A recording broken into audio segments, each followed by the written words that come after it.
Nung nakapasa ko ng live, maraming tatanong sa akin, "Pengi naman ng tips paano pumasa?" Sabi ko naman, wala naman talagang ah, ano, shortcut sa pagbasa. Importante talaga makapag-review ka kasi siyempre, bago ka sumabak sa laban, dapat praktisado ka, diba? Marami kang alam na bala, diba? Kahit, let's say, kahit hindi man lumabas yung mga na-review mo, naaral mo paano sumagot sa mga tanong ng PRC. So, ganun. Kaya, importante talaga mag-review. At, kung maaari, mag-review center kayo kasi doon talaga may mga alam silang concept na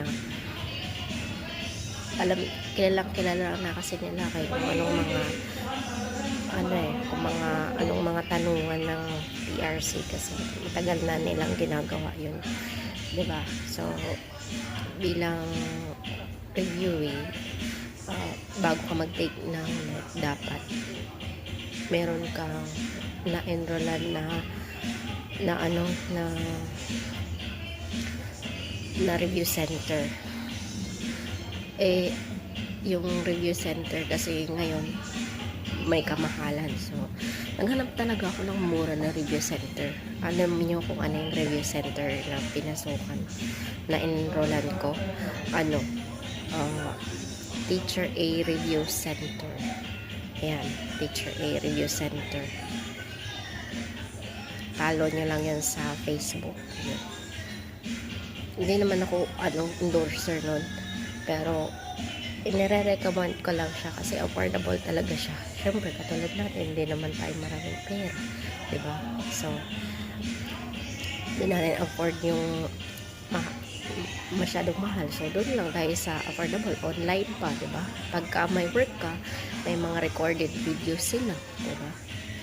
Yun lang, mararecommend ko. Tapos, lagi ka lang manood ng mga review session sa YouTube din, diba? Para makalibre ka rin sa mga diba? Basta, halos tiyagain mo lang manood ng mga review session. Yun, awa ng Diyos bago ka pagkatapos ng board exam, yun, mangyak-ngyak mo ako nun eh. Naman ko, sobrang mangyak-ngyak ko nung nung